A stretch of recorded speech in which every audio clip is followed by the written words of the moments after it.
Oi pessoal, eu sou o Kleber Fak. Olá, eu sou o Renan Guerra. Eu sou o Nick Silva. E no programa de hoje a gente vai relembrar alguns dos maiores artistas de um sucesso só do século XXI. Certo, meus amigos One Hit Wonders? Certíssimo. Mas antes, o que, Renan Guerra, você que só tem um único sucesso em 1989? Antes, você deve seguir a gente nas redes sociais, @podcastvfsm em tudo, pois lá é sempre sucesso. E a gente precisa de você para que esse sucesso não pare de crescer. E para isso você pode apoiar em apoia.se/podcastvfsm. A partir de R$5 você já ajuda esse programa a se manter vivo, ajuda que a gente construa novos hits. E você recebe muitos hits lá no nosso grupo fechado para apoiadores no Telegram. Além disso, você pode assistir também as nossas gravações ao vivo, não é mesmo, Kleber? Exato, hoje só gente no topo das paradas de sucesso como Leonel Moura, Vinícius Correia, Tuane Malma, Gabriela Ramos e Júlia Paterniani. Muito obrigado por apoiar o nosso podcast. Vamos falar sobre música, meus amigos?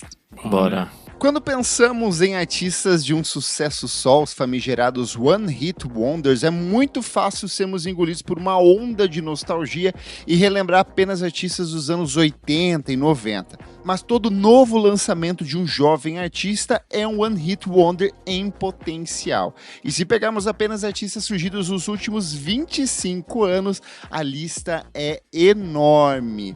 Mas antes da gente mergulhar nesse universo de nostalgia e relembrar alguns dos sucessos de um passado recente, eu queria entender com vocês o que de fato é um One Hit Wonder. Será que aquele artista de um sucesso só é realmente um artista de um sucesso só? Trago aqui como exemplo para nossa pauta o Psy, que é o autor do Gangnam Style, música que alcançou o topo das paradas de sucesso em 2012, foi a primeira música a alcançar 1 bilhão de visualizações no YouTube. É uma música que ganhou o Ocidente, mas ele já era gigantesco, principalmente na Coreia do Sul.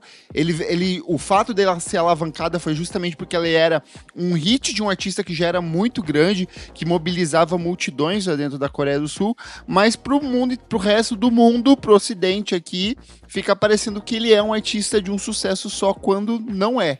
E que sumiu depois também, né? Tipo... que sumiu depois, né? Então, eu acho que aí aqui a gente pode delinear o que é isso de One Hit Wonder. A gente já tem um programa que é sobre artistas de um sucesso só. É o podcast 66 de 2019, só que lá a gente traz hits de todos os períodos temporais ali. Inclusive, alguns a gente até vai reforçar nessa lista aqui. Mas eu queria entender o que de fato é um One Hit Wonder na concepção de vocês. Eu acho que tem a ver com a logística de pensar um contexto geral. Quando a gente pensa em One Hit Wonder, a gente pensa no impacto que essa música vai ter geralmente de uma forma global, como ela vai atingir públicos que muitas vezes não estão conectados com aquele artista. Para a grande maioria das pessoas do mundo, o Psy é um One Hit Wonder porque as pessoas só conhecem Gangnam Style. Mas ele é basicamente... uma pedra fundamental do que a gente entende como K-pop, né? Hoje em dia. Tanto que na Coreia ele recebeu a medalha de Ordem do Mérito Cultural, porque ele se transformou numa figura muito central para o que a gente vai depois entender como essa expansão do K-pop, da cultura coreana para o Ocidente, essa ocidentalização, essa conexão com novos públicos. Então a gente pode entender que, por exemplo, a música dele, ele tem sim um grande sucesso, que é um sucesso mundial, mas isso não tira o mérito dele ter outros hits na carreira dele. Eu acho que é só como essas coisas chegam nas pessoas, e aí são leituras, que é o mesmo fato. Eu sou fã da Sinéad O'Connor, mas para o grande público geral ela tem um grande hit, que é Nothing Compares to You. Então acho que tem essas leituras. E aí, às vezes, esse hit pode ser um trauma que vai perseguir essa pessoa, Los Hermanos com Ana Júlia, ou esse hit pode ser uma coisa que vai ser transformada numa coisa muito positiva, que é o Psy com Gangnam Style, abrindo portas para que outras pessoas pudessem construir esse caminho. Então acho que também são leituras, e também tem a questão do tempo, como a gente olha isso com a perspectiva do tempo. Então é a mesma forma da gente olhar para os One Hit Wonders do século XXI, a gente tem alguns nomes aqui que já estão muito selados que eles são One Hit Wonders e não tem chance de fazer outro sucesso. Mas tem artistas que ainda, sei lá, daqui um pouco a gente descobre e volta, essa pessoa vira um sucesso de novo. Mas acho que tem esses meandros. E aí, como a gente sabe, fazer sucesso não é uma receita pronta. Então isso pode acontecer como pode não acontecer. Eu me peguei muito pensando no papel da internet nesse recorte que a gente fez aqui, né, dos últimos 25 anos. No outro programa que a gente fez, a gente não delimitou o tempo, então a internet não era um player aí, não era algo a ser considerado, né?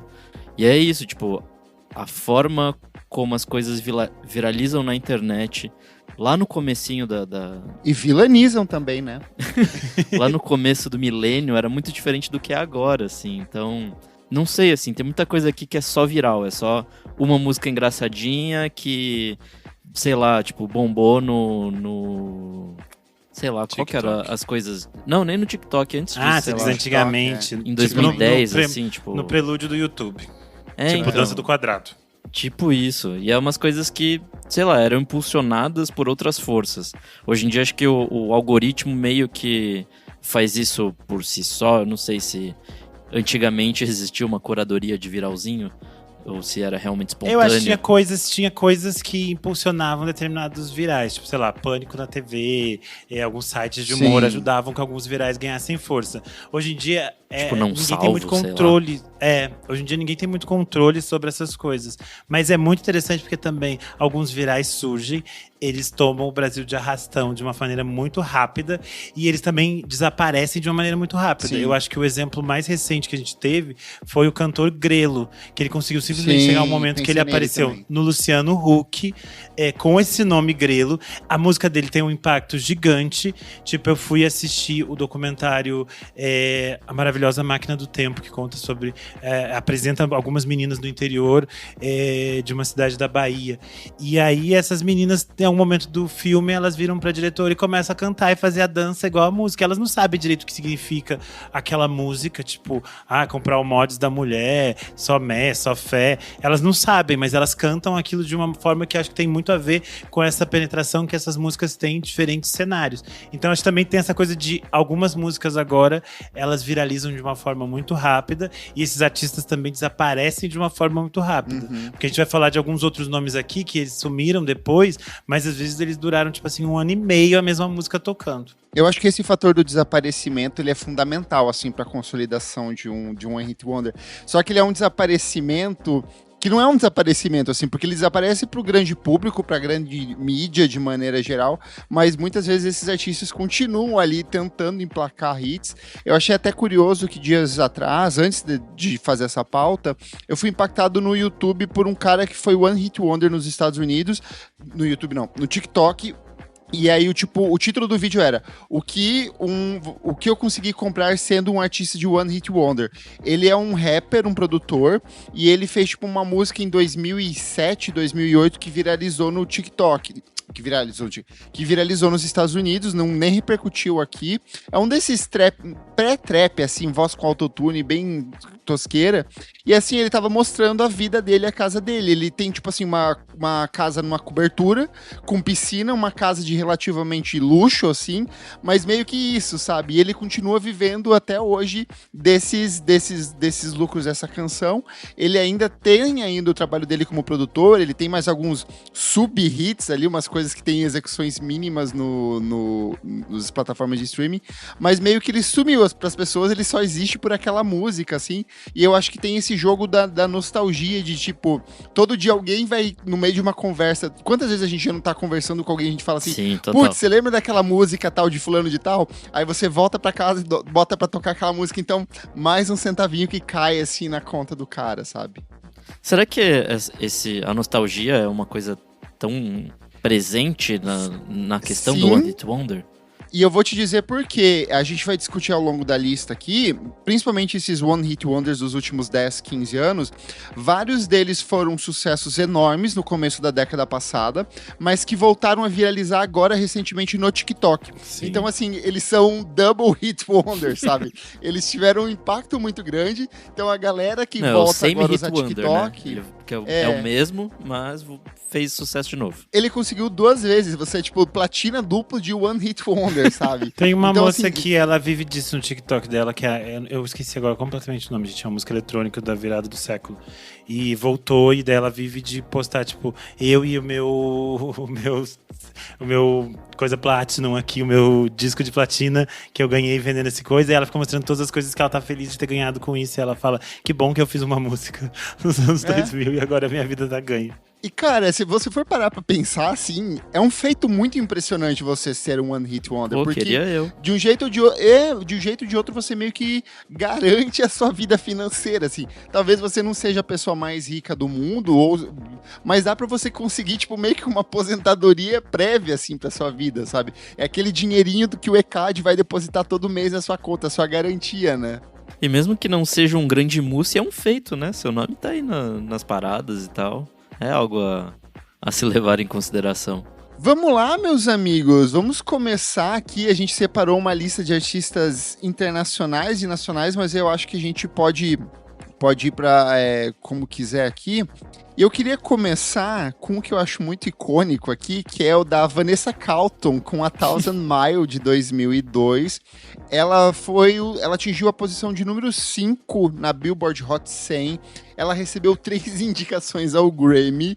E aí, tipo, meio que assim, ela tem outras canções, outros trabalhos, outros discos. Ela é uma artista ainda hoje bastante ativa, mas aos ouvidos do grande público permaneceu meio que como essa artista de um sucesso só.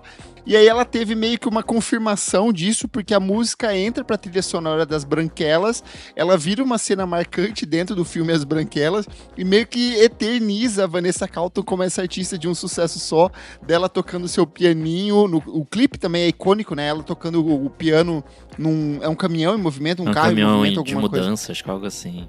Isso, ela vai tocando em cima. E pra mim tem, eu acho que o fator mais curioso que eu fiz questão de reforçar nessa lista, que ela veio pro Brasil, ela se apresenta no Caldeirão do Hulk, e nessa época o Luciano Huck queria levar a Stephanie do CrossFox para que elas fizessem uma apresentação juntos do palco do Caldeirão, e ela simplesmente recusou se apresentar com a Stephanie do CrossFox, então assim, virou resignada a ser apenas a Vanessa Carlton do A Thousand Mile. Ela podia ter esse feat, mas ela não quis, né? Eu vou começar com uma banda que, no caso, nesta semana que vocês estão ouvindo este podcast, ela está no Brasil, pois elas se apresentam aqui no sábado, dia 16 de maio. Eu estou falando das Tattoo, com All the Things She Said, lá de 2002. Hit. A dupla russa alcançou ali o número 1 em quase toda a Europa, o top 20 nos Estados Unidos. Tinha uma questão de um choque estético, um shock value, assim, de duas meninas lésbicas com roupas de colegial assumindo esse amor e essa paixão nesta canção. Lésbicas, Wannabes lesbians. Não, gente, calma, eu tô contando a história. É que a grande questão é que isso foi uma coisa montada para repercutir mesmo publicamente. É muito interessante porque a Rússia sempre foi um país, e é um país que hoje em dia tem leis muito severas contra a comunidade LGBT, e por mais que nos anos 90 eles tenham tido uma abertura pós-queda da URSS, sempre a vida das pessoas LGBTs por lá foi bastante difícil. E é muito interessante porque elas vieram pro Brasil nessa época, e eu lembro de, tipo, na minha vida isso foi muito impactante, de ver elas na Hebe, e a Hebe pedindo pra elas darem beijos de língua, e elas dizendo que gracinha, e eu assim... Que lindo. Isso teve um impacto pra gente. Por mais que elas possam ter... Depois a gente descobre que isso era uma jogada de marketing. Pra uma geração toda é muito impactante. E aí, de novo, elas têm um single que é gigantesco. Que é muito... sucesso no mundo todo, daí tem isso. Só que pra nós LGBTs, elas têm várias músicas. Eu amo várias, All About Us, Not Gonna Get Us, é tipo assim, tudo de bom. Eu lembro que ano passado... elas têm um cover de How Soon Is Now também, que era bem legal. Sim, que é ótimo. Ano passado a gente ouviu Not Gonna Get Us na balada antes do show da Lady Gaga. Nossa, foi transcendência. A gente foi assim, ó, pra outro planeta. Boa, quero puxar um indizeiras aqui. Esse marcou muito o ano de 2010 ali, que foi o Foster the People com Pump It Up Kicks. Esse foi um hino ali desse indie pop, dessa virada do indie pop. Eu diria mais, algo de foi sucesso. Uma maldição esse. Foi. Esse disco todo, né? Ele tocava em baladas indie o tempo todo. Mas enfim, ele passou sustentou 40... minhas festas na Fan House durante uns 2, 3 anos ali. Só esse disco. É uma maluquice, que ele passou 40 semanas no Hot 100 da Billboard, chegou terceiro na posição, sustentou a própria carreira deles por muito tempo, só esse disco, assim, que é o Torches, é muito bom, inclusive. Mas é isso, assim, tipo, depois que eles lançaram esse single e esse disco, nada mais causou o mesmo impacto, assim, acho que... eu fui na aula dele, sei lá, por mais uns 2 ou 3 discos. O segundo ainda acho ok, Nossa, mas... coragem. Isso é triste. Tava com tempo livre, né? Tá com tempo, hein? Mas depois disso, assim, nada... Faz muito tempo que eu, inclusive, não ouço falar deles, assim, tipo... Ainda bem, não vamos sei o que seguir. rolou. Torcer pra que siga assim, né? Eu acho engraçado como essa música, ela é uma desses milestones do TikTok, porque toda semana tem alguém descobrindo essa música e o significado da letra e falando: você sabia que a música do Foster the People, Pump It Up Kids, é sobre o massacre nas escolas? Aí a pessoa analisa a letra e todo mundo descobre junto, e meu Deus, e apaga da mente da semana seguinte de novo. E o pior é que não é nada escondido, né? Tá tudo realmente dito na extremamente letra. explícito, né? O Renan puxou há pouco T.A.2, Tatu, que é uma música que recentemente ela voltou a viralizar no Brasil depois da interpretação maravilhosa da Vanessa Wolff dançando essa música. E aí eu quero puxar outra música também interpretada pela Vanessa Wolff, que é SNZ com Retrato Imaginário. É a música que apresenta as irmãs Sara Shiva e Nana Isabelê, as filhas de Baby do Brasil e Pepeu Gomes ali. E elas tomaram de assalto, assim, tudo. Elas eram destaque em praticamente todos os programas de TV das principais emissoras brasileiras. A Globo, assim, sugou a energia dessas meninas até o último, assim. Planeta Xuxa, assim, merece muito da consolidação da carreira delas. É uma música que tocou bastante. Elas circularam por todos os lugares, MTV. A estética delas é uma coisa muito representativa do início dos anos 2000, desse diálogo com a música tanto das Spice Girls quanto de Britney Spears, nesse conceito de grupo, assim, até Hanson, se a gente for pensar nesses projetos familiares. E é uma música, assim, que voltou recentemente a viralizar no TikTok, o remix. Inclusive, até um ouvinte me mandou mensagem falando: Kleber, o remix, a versão remixada de SNZ está no Spotify, entrou recentemente, fui ver ali, realmente está. Então, acho que muito a versão importante. remix tem os samples ali da Britney Spears, De né? Britney, né? E é o que elas cantavam geralmente no ao vivo. Então, a maioria dos ao vivos do Planeta Xuxa que viralizaram são esses dessa faixa. E aí as pessoas ficaram questionando isso muitas vezes, perguntando sobre o porquê que esse remix não estava nas plataformas, e era basicamente só a gravadora não queria, porque eles já tinham as liberações pra subir, só não tinham subido. Mas enfim, eu sou mundinho SNZ, adoro Longe do Mundo Remix, trilha sonora de Didi e o Trapalhão da Luz. Como é? Trapalhão da Luz Azul? O Trapalhão e a Luz Azul. Adoro elas cantando Longe do Mundo, adoro os discos, são muito bons, enfim, pena que 2 delas já faleceram. Kleber tá puxando aí coisas do TikTok que voltaram a ser virais recentemente. Tem uma que realmente foi uma praga, que foi o Ho Hey do Lumineers. Nossa, Isso aí, aqui, sei lá, comecinho da década ali de 2010, começou um movimento desse folk, um resgate ali, só que indo muito mais para esse folk pop, e essa música virou... hipster, na verdade, assim, a estética hipster vem todo desse universo, assim. Cervejas artesanais, hamburguerias, homens com coque samurai, chapéuzinho, roupas de brechó fedorentas, é tudo barba com uma borboletinha, assim, trancinha no final. Sim, eu lembro também da banda Edward Sharpe and the Magnetic Zeros, que também fazia muito sucesso cheiro de naquela sovaco época. dessa galera. Sim. Mas é isso, tipo, eles... Não sei se exatamente criaram, mas eles viraram ali o sinônimo desse tipo de som, desse folk com hey ho cantados à exaustão. É muito maluco que eles venderam mais de 5 milhões de cópias nos Estados Unidos, passaram 62 semanas no Hot 100. E é isso, eventualmente eles voltam a viralizar, voltam a fazer sucesso. E se eu não me engano, eles vêm pro Brasil, vieram ou virão Minha memória me Eles trai, vão mas... tocar, eu não lembro se eles vão, eu acho que eles vão tocar ainda no Brasil esse ano, já tocaram, eu não lembro. É, Mas então, é tem recente. algo assim, é. Eu lembro que eu vi o banner quando eu fui correr, tinha um relógio com um negócio do show deles. Isso aí foi uma grande praga, assim, acho que dessas bandas todas, desse folk pop, poucas sobreviveram bem, ou sobreviveram no geral. Eles tocaram em abril. Aí, pronto, Já foi passou. recente, é. A gente falou dessa como a nostalgia influencia ou não nesses One Hit Wonders, e a gente viu nos últimos anos muitas bandas dos anos 2000 voltando, fazendo turnê, toda vez que precisa dar uma organizadinha ali nas finanças, volta. Mas tem uma banda que... Tem que fazer aquela reforma no apartamento. É, Comprar fralda pra filho. só que tem uma banda que provavelmente eles não vão conseguir fazer isso, porque diferente da sua irmã feminina, chamada Rouge, a banda Bros não conseguiu o mesmo sucesso que o Rouge.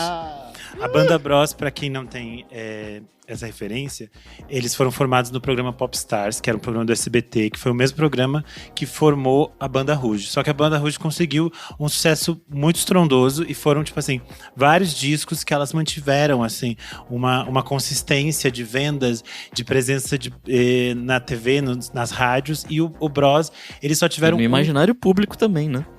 Porque elas continuam brigando até hoje.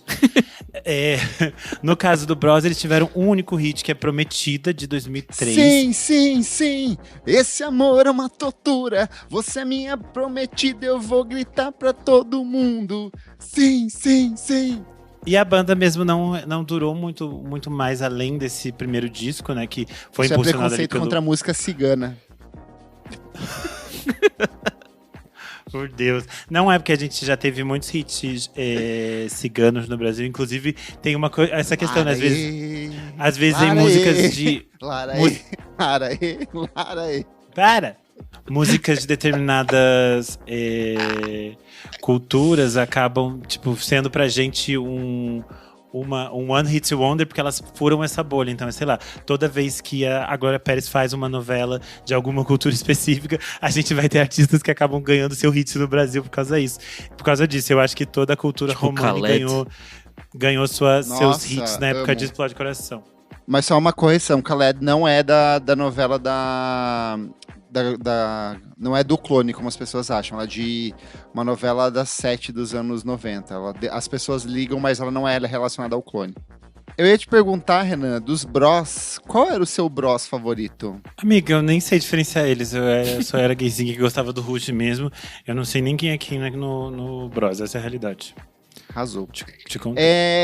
Quero seguir aqui no universo Brasil, porque essa música eu já falei dela, que ela é uma maldição. Toda vez que eu voltava discotecar à tarde da noite, ia pra casa, chamava um Uber, chamava um táxi, era batata, o cara sintonizava a rádio, tocava essa música, que é uma maldição pra mim, que é Adriana e a Rapaziada com Fim de Noite. Eu acho essa música uma tristeza absurda, ela é uma letra muito melancólica, é muito fim de festa, assim, melancolia, fim de noite. Você voltando pra casa com aquele nariz já seco, misturado com sangue, todo descabelado, levemente embriagado, chorando, lendo mensagens de SMS ali. E, cara, essa música fez muito sucesso no Brasil. O álbum de estreia deles vendeu 250 mil cópias, foi disco de platina. Eles eram outra dessas bandas que torava no planeta Xuxa.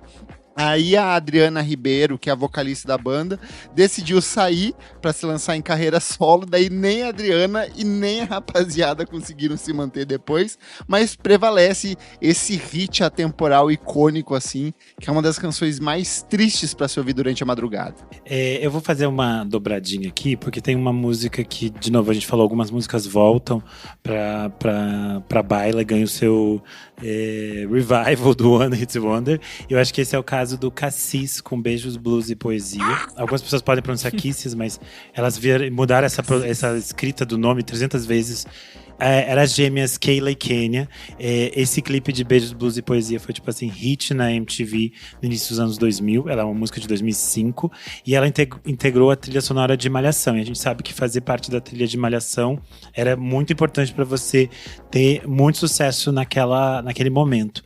E essa música acabou voltando pro universo popular, pro imaginário popular nos últimos anos por causa do TikTok.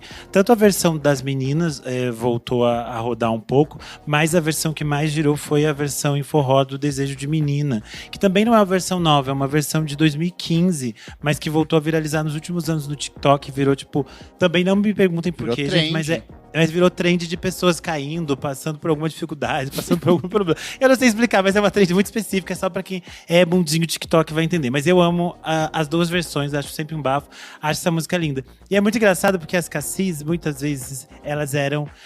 muitas pessoas achavam, tipo, sei lá... A brasileira. Não, como muitas pessoas achavam que Palpite era uma música da Adriana Calcanhoto e não uma música da Vanessa Rangel, tem muitas pessoas que achavam que Beijos, Blues e Poesia era cantada pela Dani Carlos, que é uma outra cantora que também só tem um hit, que é Coisas que Eu Sei, de 2007. Por mais que eu sei. A Dani Carlos tenha conseguido uma participação na Fazenda, tenha feito muitas outras coisas, ela só tem esse sucesso popular. E eu acho muito absurdo, porque a Dani Carlos é uma dessas pessoas do Brasil que ela conseguiu autorização do Radiohead para fazer versões deles para um filme chamado Onde Está o Amor? Quanto Dura o Amor, de 2009. Mas, amigo, eu questiono muito essa questão da liberação do Radiohead, porque eles também, da Bruna Surfistinha também conseguiu autorização. Então eu desconfio que não seja algo tão complexo. Não, assim. amigo, mas é que no caso da Dani Carlos, não é tipo da Bruna Surfistinha só liberação pro filme, pra passar o filme. No caso dela, eles pediram liberação pra ela gravar 5 versões. É tipo quando, sei lá, quando a Globo pediu, Yoko Ono, libera essa música aqui pro Paulo Ricardo gravar, entendeu? É nesse nível, é diferente, eu acho que a logística é diferente. E eles também eram um filme com um orçamento bem menor do que o da Bruna Surfistinha. Enfim, mas eu acho que a liberação pra mim mais surpreendente aqui é pra deixar ela cantar. E o pior é que a versão de High and Dry dela é bem boa. Já que estamos no mundinho malhação aqui, eu quero voltar com B5, Matemática. E essa banda foi um grande surto, assim, até hoje eu não entendi. Tem uma carinha de Industry Plant, cara, Nepo Baby, isso ou algo tem do uma tipo. cara de que era alguns filhos de alguém da Globo, assim, muito claramente, assim. Explicando pra quem não sabe ou quem não conhece, não dê play porque não vale a pena, mas era uma boy band, assim, tipo, meio roqueirinha, era um pop rock ali. Enfim, é meio maluco, mas eles conseguiram emplacar, tipo, alta rotação na MTV, de passar esse clipe, tipo, pra caramba. Acho que eles tinham mais alguma coisa na época, mais ou outro single.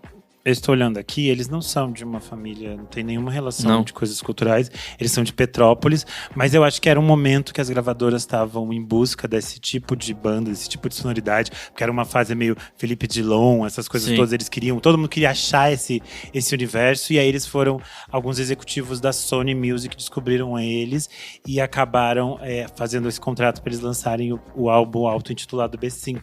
E aí eles tinham 2 músicas, Ligo Pra Ela e Matemática. Matemática viralizou muito porque tinha o clipe com a Stephanie Brito. E a Stephanie Brito era a época meio pós o Clone ali, tudo isso. E tinha o professor Afrâmio também, que era da Malhação nessa época. Um gordinho que era professor de matemática, química, alguma coisa, que também estrelava o clipe.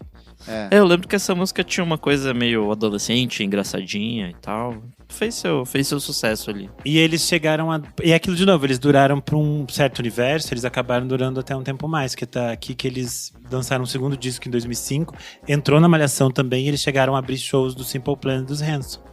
Bom, mas daí isso acabou em 2008 e nunca mais ouviu-se falar. All new drinks are now at McDonald's. With refreshers like the Strawberry Watermelon Refresher and the Mango Pineapple Refresher with popping boba. To crafted sodas like the Sprite Berry Blast with berry flavors and cold foam. Who knew ice cold drinks could be so fire? Try them all now at McDonald's. Refreshers contain caffeine. Copyright 2026, The Coca-Cola Company. Sprite is a registered trademark of the Coca-Cola Company. Quero puxar outra aqui, uma maldição, que é assim. Eu.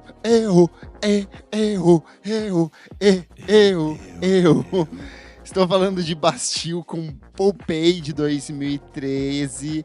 ela foi um sucesso absurdo. Ela atingiu o 2º lugar no Reino Unido e o 5º lugar na Billboard Hot 100. Foi a música de rock mais transmitida do Reino Unido em 2013. Recebeu certificação de diamante nos Estados Unidos por vender mais de 10 milhões de unidades. E o refrão, assim, essa batidinha, essa coisa meio tribal, eu acho que ela vai muito na relação ali com o Lumineers, essa coisa do meio...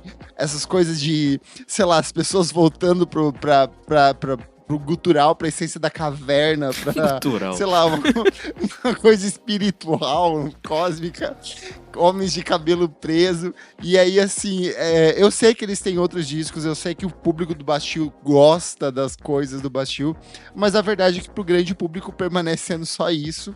E eu lembro, assim, que na época que eles vieram tocar pro Lola, a gente falou assim, eu tava com algum amigo meu que tinha que fazer a cobertura do show, aí eu falei, relaxa, a gente chega na última música que vai ser Pompeii, e tipo, ele falou, não, vai tocar no começo. Eu falei, não, pode ter certeza que eles vão encerrar com esse show, porque eles não têm outra coisa. E dito e feito, a gente chegou, eles estavam tocando Pompeii, ele conseguiu gravar e pegar os minutos finais, assim.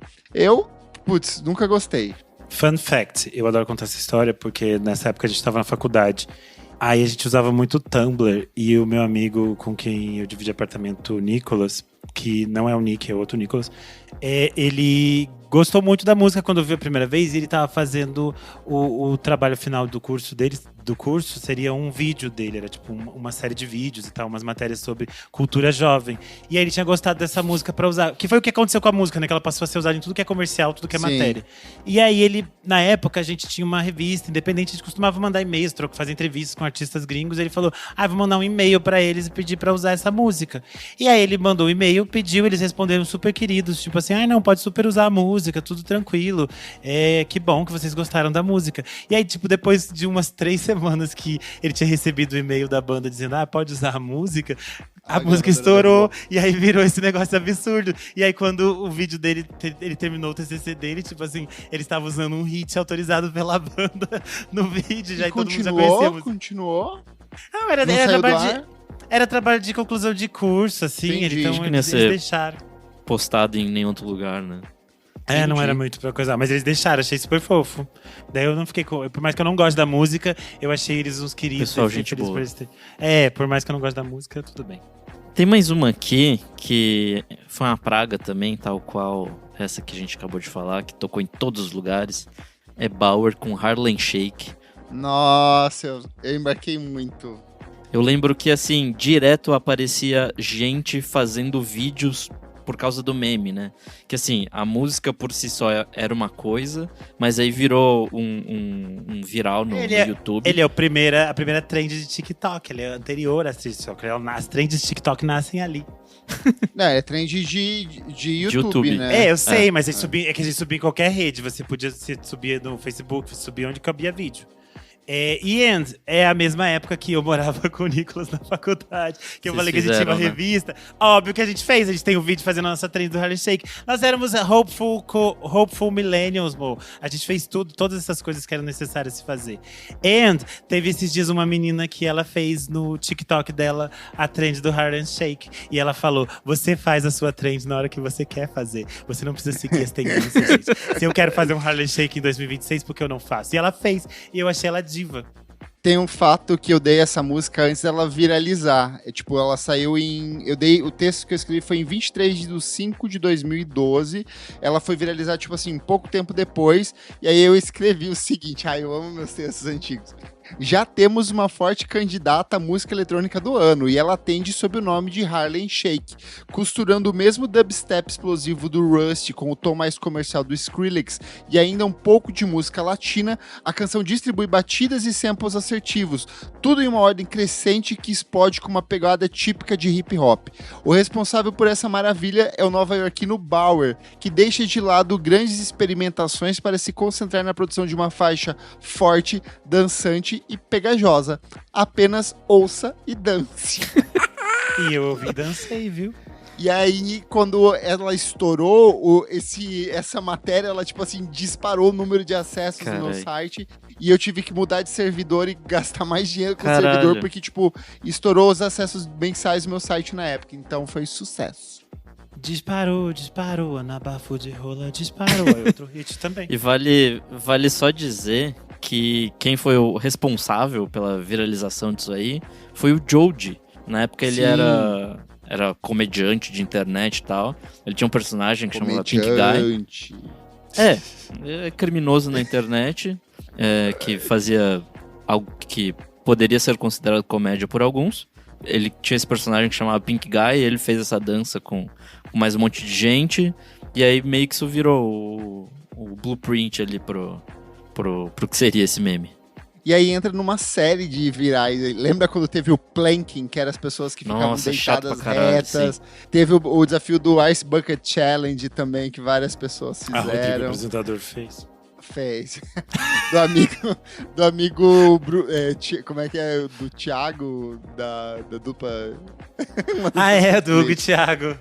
Hugo e Thiago, meu amigo do Thiago, da dupla Hugo e Thiago. Hugo e Thiago. Quero puxar para uma brasilidade aqui que tocou a exaustão. Estou falando de Luca com Tô Nem Aí, de 2003. Essa também, assim, entrou em trilhas. Ela foi escrita em parceria com o Latino. A música foi a mais tocada do Brasil em 2003. Ela venceu o prêmio Melhor Música no Domingão do Faustão.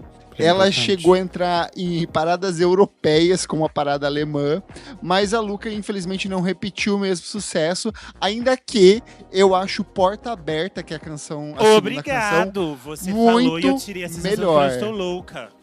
Eu acho Porta Aberta, assim, uma excelente canção. Ela tem um acabamento bem de música eletrônica, um fundinho de dubstep ali, um acabamentinho eletrônico muito chique, a letra é boa. E eu lembro muito que o meu primeiro namorado, quando a gente terminou, ele deixava a frase no MSN: vou deixar a porta aberta caso você queira voltar. Hoje já mudou o significado até hoje. Que horrível! O Nick não sabe o que é. Porta aberta no mundo gay tem outra coisa, não tem? Exato, tem. Que é isso aí. Depois você joga no Google. Falando em Luca, a Luca ela é gaúcha, né? E aí eu lembro muito da minha infância de uma vez ela foi tocar em Santiago e aí ficava passando o carro de som e ficava tocando Porta Aberta, Tô Nem Aí, dizendo a grande cantora Luca chegando no Rio Grande do Sul. E é interessante pensar isso porque o segundo disco da Luca tem uma participação com o Serginho Moá, né? Que é do Papas da Língua. Que para quem não é do Rio Grande do Sul… Que brusinha branca! Também é uma banda que parece ser uma banda One Hit Wonder. E é engraçado porque a música… Tem vários hits. Não, mas no Sul eles têm vários hits. Só que eles estouraram pro Brasil inteiro quando toca na novela Páginas da Vida. E é muito interessante, porque daí vira uma música… É o quê? Eu sei? Eu sei? Eu sei, isso. Nossa senhora, você tocou. Então, só que essa música virou um sucesso nacional. Só que essa música pra gente no Rio Grande do Sul já era velha. A gente já tinha visto Acústico, Papas da Língua, já tinha visto… Ela não só, bem isso. Ela não só é velha, como ela é velha em diferentes formatos. Que tem versão acústica, versão ao vivo, versão remix. Teve várias coisas antes de estourar. Enfim, eu baforei horrores Papas da Língua, adorava. Eu quero puxar um aqui que eu acho curioso, né, nesse sentido de… É um one hit wonder para alguns, mas para outros nem tanto, que é o The Teen Tinks com That's Not My Name. A dupla britânica ali liderou as paradas do Reino Unido, foi onipresente em trilhas sonoras de filmes e séries em 2008. Eles lançaram mais discos posteriormente, mas assim, nada foi muito maior do que isso. Inclusive, se você abrir o Spotify deles hoje, você vai ver que That's Not My Name tá, tipo assim, muito na frente em relação às outras músicas. Mas eu adoro Great DJ e Shut Up and Let Me Go. Acho boas canções, mas eu acho que elas ficam muito mais restritas ao universo mundinho indie alternativo, assim. E são as três únicas músicas do disco que prestam, Exato. Né? Assim. Nossa. O Renan vai puxar alguma… Eu ia dizer que eu adorava We Walk. Nossa, não. Pra mim só serve essas três. Desculpa se eu gosto, amor. Eu tenho o meu gosto, eu tenho a minha opinião e eu gosto. E agora vai me atacar. Eles lançaram até disco no passado, né? Só se falou de outra coisa.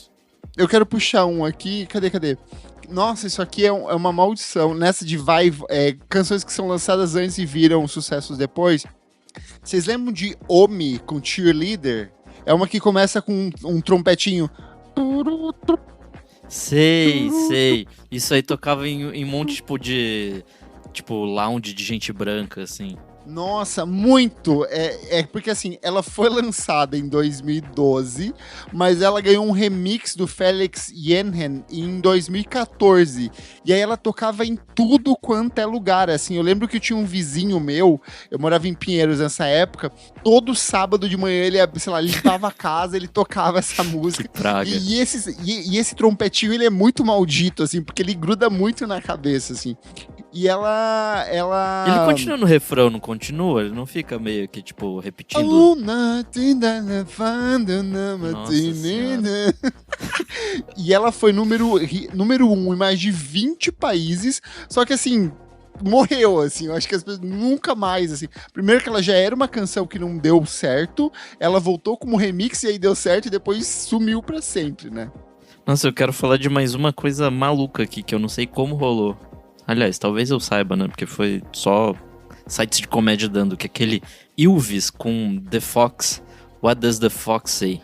Nossa, aquilo era tipo, não tem graça. Começa Mas por teve aí. gente que levou a sério, né? Fez um relativo sucesso, assim. Não, então, eu não sei se fez sucesso Fez. porque as amigo. pessoas... Não, porque as pessoas achavam bom, ou porque era engraçadinho, divertido pra aquele tipo de humor de internet daquele humor, como é que chama? Pós-moderno, assim. Porque puta que pariu. Era muito ruim, assim. Isso era basicamente uma piada de um talk show norueguês. E de alguma forma atingiu o top 10 da Billboard. Então, assim... E é isso também, eles nunca mais fizeram nada, né? Assim, nunca mais vi nada. A gente não pode deixar de falar aqui, e essa aqui eu confesso que eu fui um dos responsáveis por ajudar na viralização, que é a banda mais bonita da cidade com Oração, em 2011.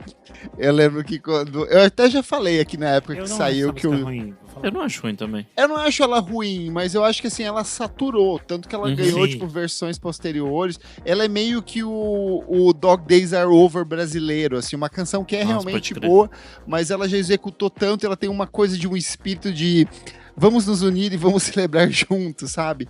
E eu realmente acho que o vídeo que fizeram é um vídeo legal, um vídeo feito de maneira independente, com uma galera de Curitiba, assim, mas meio que extrapolou e fez a banda, assim, surgir, né? Então, tipo, a banda meio que surgiu por conta desse sucesso da canção de Eu maneira ainda geral. vou dizer mais, você citou Dog Days Are Over, mas eu vou citar uma que voltou e que as pessoas também odeiam de uma forma meio agressiva e que eu também gosto, que é Home, do Edward Shaper and the A gente O já Nick falou falou dela. pouco, acho que você tinha levantado ali. Então, mas acho que Mas eu acho não que odeio, eu essa... só falei da estética em si, que é... Tipo, surgiu muitas bandas iguais na época. Não, mas é que as pessoas voltou no TikTok, as pessoas odeiam muito, elas atacam muito os dois cantores. As pessoas têm uma relação bem agressiva. E aí eu acho que a banda mais bonita da cidade virou meio isso. Tanto Virou. que os artistas tentaram lançar suas coisas solo, fazer outras coisas e tudo. Eles eram meio que tipo assim, os criadores do monstro. Vira uma maldição. A oração. Então é meio assustador. Mas eu já via várias coisas da Yara Torrente, que é a vocalista. Ela tem coisas legais. Ela tem coisas Não, muito mas a boas. própria banda mais bonita da cidade, eles lançam O um disco disco é em bom. 2013, é um segundo disco, ele é muito bom, assim, tipo, eles vão reinterpretar Rômulo Frois, de umas coisas assim mais cabeçudas, então é bom, assim. Mas eu acho que é uma canção que ela virou meio que a coisa do Marcelo Genesi lá com a música de casamento, sabe? Ela vira meio que essa coisa que as palitas, as fãs de Virgínia meio que abraçam e aí deturpa tudo, sabe? É engraçado porque o Marcelo Genesi, ele tem muitas músicas que o público abraçou de uma forma muito maluca. E são músicas que são com o tempo. Tanto que teve uma época que o Marcelo Genesi era cadeira cativa no encontro com a Fátima. E eu acho fantástico, porque são músicas que Nossa, eu, verdade. Renan, continuo amando. Apesar de ter escutado milhões de vezes. Tanto que a música do casamento, eu acho lindo o clipe do casamento. Renan, você apoia o casamento? Não. Você vai no casamento e chora, Renan? Todos. Eu adoro. E aí eu acho que vale aqui, nessa toada que a gente citou, que é o da banda mais bonita da cidade, e já que eles são paranaenses, vale citar o Jovem Dionísio, que o nosso ouvinte Rodrigo Berge lembrou aqui nos comentários, com o viral catatônico do Jovem Dionísio, né? Ele falou aqui, que é o Acorda Pedrinho. E é interessante porque eles já conseguiram depois um segundo, né? Que era aquele pra se arrumar lá, que virou trend também, que eu também não gosto. Mas não rolou, esse sumiu, assim. Não, foi menor pouco do que o tempo. outro, foi bem menor, mas aconteceu e eu também achava chato. Eu acho que Jovem Dionísio é a mesma coisa da banda Mais Bonita da Cidade, que é um grupo que as pessoas criaram uma energia, tipo assim, não quero nem ouvir o que eles lançam. Eu tenho vários amigos que gostam de Jovem Dionísio, tem pessoas conectadas, mas eu não consigo. Eu tenho até parceiras de podcast aqui que gostam também. É verdade. Eu lembrei de uma aqui de última hora, que não está na pauta. E Marjorie este ano com Você Sempre Será? Entra na lista One Hit Wonder, né? Não. Não, porque por que ela não? tem muitos hits. Tipo? Também tem o Pipiripopô. Por mais que eu tente, ela tenta. Ela também Mas tem. é que assim, eu abri aqui o Spotify e é muito gritante a diferença do Você Sempre Será, por mais que eu tente. Você Sempre Será tem 35.979.000 plays, enquanto por mais que eu tente tem 7.900.000. Mas que bom que ela parou de insistir na carreira musical dela, né? Mas ela é uma Ela boa nunca cantora. insistiu, ela é uma nunca boa insistiu. artista, é. Amigo, ela não gosta dessa carreira musical. Ela não gostava de fazer show. Não, ela ficava. Ela fez os discos na época porque era uma coisa relacionada ao Malhação. a Malhação. E aí viralizou, ela teve que fazer turnê, todas essas coisas. Depois ela lança um outro disco em 2014. E olha só, não é nem da Som Livre, é da Universal. No caso ela lança um outro disco em 2014, o 8. É chique, tem feat com o Gilberto Gil e tal. Mas ela faz bem poucos shows desse. Eu acho que a questão dela é meio Kate Bush, assim. Ela até não se importaria de gravar o disco, mas ela não vai fazer show. Porque é muito difícil quando você é um grande ator, você ter que fazer show. É tipo, sei lá, o Gabriel Leone lançou um disco agora e ele vai fazer o show e eles avisaram: Mona, se vocês querem ver o show, assiste essa vez que eu não vou fazer outro show, entendeu? É assim. E no caso da Marjorie este ano, acho que não é a grande preocupação dela, entendeu?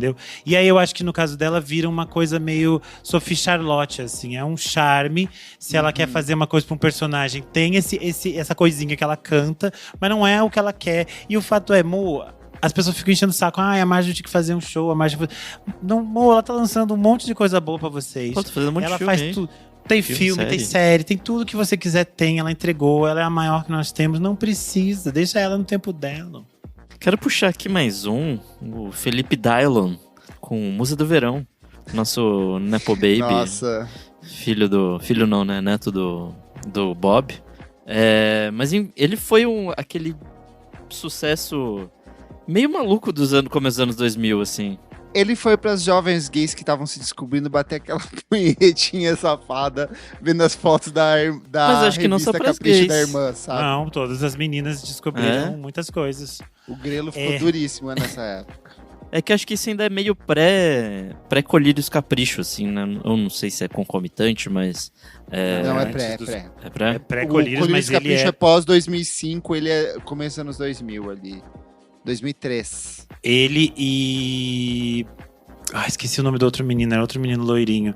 Mário Veloso. Eles eram os hits da capa da Capricho na virada do século.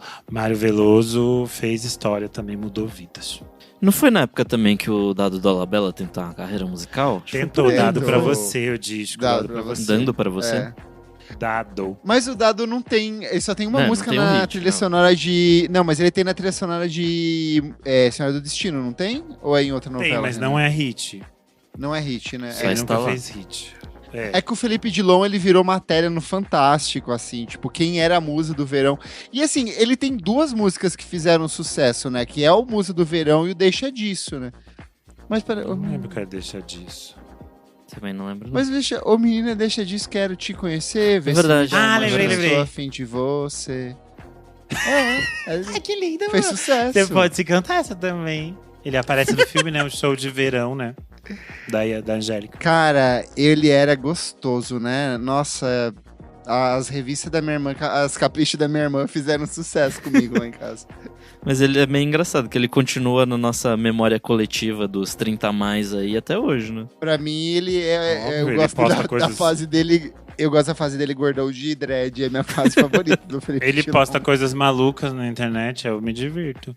E no caso, vocês brincaram no início com o negócio do sobrenome, que a gente sempre brinca, mas ele realmente é Nepo Baby. A mãe dele é atriz, bailarina, maestrina, um monte de coisa, todas as artes. E o pai dele é produtor musical. nesse universo do canções One Hit Wonders que voltaram recentemente com o TikTok, a gente não pode deixar de falar do Gotye com Somebody That I Used to Know, parceria dele com a Kimbra, que vai ali samplear uma música brasileira de enorme sucesso e que ele vai perder boa parte dos direitos autorais por conta disso. A Doechii vai virar um mashup da Doechii, a Doechii vai lançar isso oficialmente posteriormente. Mas uma coisa que eu não sabia, gente, que eu fui descobrir por conta dessa pauta, o Gotye tem outros 2 discos antes do lançamento desse de 2011 e que são discos bons. Realmente, assim, eu fiquei absurdo, assim, inclusive com avaliações positivas até na Pitchfork, assim. Então, assim, ele tinha uma carreira para essa canção, mas para mim ele não existe nada além antes e depois dessa música, assim. Ela tocou exaustivamente, né? Você falou isso, eu lembrei, tem um vídeo que, não sei, nunca viralizou, eu queria que alguém achasse esse corte, mas também é coisa muito labiríntica, que só eu lembro que eu tava assistindo tudo que veio a partir de agora. Eu tava assistindo o programa Mulheres da TV Gazeta com a Kátia Fonseca e tinha um moço participando, ele tava fazendo uma receita, alguma coisa. E ela falou assim: se você fizer alguma coisa, você vai ter que dançar ou cantar Conga, Conga, Conga, da Gretchen. E aí eles falam alguma coisa tipo assim... Não, ele vai ter que cantar uma música da Gretchen. Aí ele fala Conga, Conga, Conga, porque ela tem outras. E aí a Kátia Fonseca fala, deve ter outras, todo mundo tem. Eu pro Gotye, deve ter outros discos, todo mundo tem. E no caso dela, ela tem outras músicas, né? Que são todas versões do Melodo Conga, Piripiripi. O Fricle Bum Bum, o Tchá Tchá Tchá Bum Bum. Tudo é muito parecidinho. Mas tudo e todas as bases demos são da música já estão prontas. Só falta a Vivi sair pra gente gravar. É tudo o Mr. Sun, ele que fez, ele só mudava as músicas, faleceu recentemente, o Divo. E vai sair um livro sobre ele, sobre essas criações malucas. Tem uma aqui brasileira que chamou muita atenção na época, que é Tijuana, com Tropa de Elite, que é uma música originalmente de 2000, do ano 2000, né? Mas aí foi relançada em 2007, depois do fenômeno do filme, né? Tropa de Elite. Mas é isso, assim, é engraçado, porque... Mas eu vou discordar de você, porque Tijuana não é um hit wonder. Eles têm vários hits de sucesso que tocaram nas rádios pop rock do Brasil inteiro nessa época. Eles One Disc Wonder. Eles têm Renata, que foi uma música que tocou muito. Renata, ingrata, trocou o seu amor por uma ilusão. Gente, isso aí não é... Isso é latino? Renata não é dele, isso é latino. Isso é latino. Mas será que eles têm... será que eles... Eles têm uma música chamada Renata, mas não tem nada a ver. Gente, eu queria contar pra vocês, ouvintes, que isso aqui é tudo armação. Porque o Kleber, ele monta a pauta. E aí ele montou a pauta, ele jogou isso pro Nick. E aí ele simplesmente fez isso pra ele criar essa contenda. Isso é basicamente aquele episódio de The Comeback, da Lisa Kudrow, que eles colocam uma Little Woman pra atrapalhar o dia dela, só pra gerar mais buzz no documentário dela. É o Kleber aqui causando. Porque ele que fez essa pauta. E ele quis pegar a pequenininha ainda. Eu acho que depois disso não tem pra onde seguir, gente. Olha. Não, mas ó, eu quero falar que Tijuana tem, pelo menos eu vi Gnomos, que foi uma música que tocou também nas rádios. É verdade. E eles têm aquela Que ves quando me ves. Eu só lembro tem disso. Pula também. Pula, filhada, pula. Então eles têm hits, tem muitos hits aqui. Nossa, que capa horrorosa, pelo amor de Deus. Não, é tudo horroroso. É Tijuana, gente. Não dá pra esperar um bom senso estético deles, assim. Aí a gente vai descobrir que o vocalista do Tijuana ouve o podcast e adora, gente. Eu falei, a gente tá falando muita coisa criminosa de cara de Cuiabá. Mas ele é um cara da esquerda hoje em dia, ele é um cara respeitável. Mas daí, por isso a gente vai ficar atacando ele e aí ele vai ter que ser educado por causa disso. Você falando o que mais tem é artista de esquerda ruim também, pelo amor de Deus. Mas a gente podia fechar com um One Hit Wonder recente, que também é viral no TikTok, que é Júlia B com Menina Solta. Eu amo esse viral no TikTok. Vai ter que superar essa menina solta. Eu acho que eu nunca ouvi essa música na versão... Essa menina suelta. Eu só vi essa chiquita suelta. E aí eu acho que ela volta pra nossa discussão lá do início do programa, né? Porque é contexto, porque pra grande maioria das pessoas ela é uma One Hit Wonder, só que os números dela de ouvintes são muito bons, ela tem outras músicas que são muito bem ouvidas, só que essa é a grande música de sucesso dela. E nos últimos anos, a vida pessoal dela se transformou muito mais em notícia do que o trabalho artístico dela. Tem toda uma questão ali de que o pai dela é uma figura importante no cenário político brasileiro. Ele ele fez parte das campanhas do Jair Bolsonaro nos anos 2010. Eles romperam essa parceria política em 2018. E ela se casou esse ano, ou no final do ano passado, início desse ano. Acho que ela casou várias vezes, porque ela fez 300 eventos.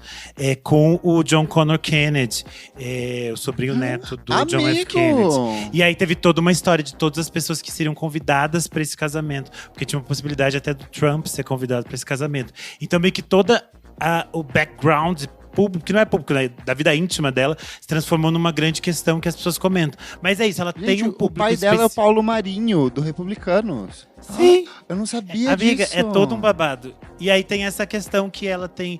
A vida meio pessoal dela é muito maior hoje em dia do que a carreira...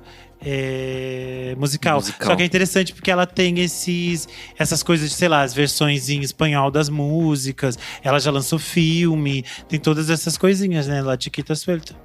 E aí ela faz, quando ela foi casar, ela fez, tipo, essa menina presa, essa menina... Não é presa, é tipo essa menina que casou, sabe? Ela faz, não é mais essa menina solta, entendeu? E daí isso também foi uma discussão. Enfim, eu gosto de Chiquita Suelta. Adoro Chiquita Suelta. Esta Chiquita Suelta. E eu fiquei durante muito tempo, gente, achando que Chiquita Suelta era uma invenção das gays no coisa, que eu achei que eles só pegaram o original e tinham colocado numa inteligência artificial pra fazer o espanhol. Mas não, tem o clipe, é toda uma grande produção, Chiquita Suelta. E Gente, só queria dizer que esse programa ainda dá mais uma edição. A gente não vai citar as outras, tem muita coisa que ficou de fora. Então a gente vai gravar é mais um programa da lista que a gente fala que vai fazer uma segunda parte e nunca faz. Mas a gente é o clipe de telefone da Lady Gaga e Beyoncé. Um dia vai rolar. Mas se você sentiu falta de alguma música, comenta aqui no Spotify, onde você tá ouvindo, ou lá no nosso Instagram, quais são os One Hit Wonders do século XXI que você sentiu falta de ter aqui na lista. Certo, meus amigos? Certíssimo. Vamos pro próximo bloco do programa Não Paro de Ouvir.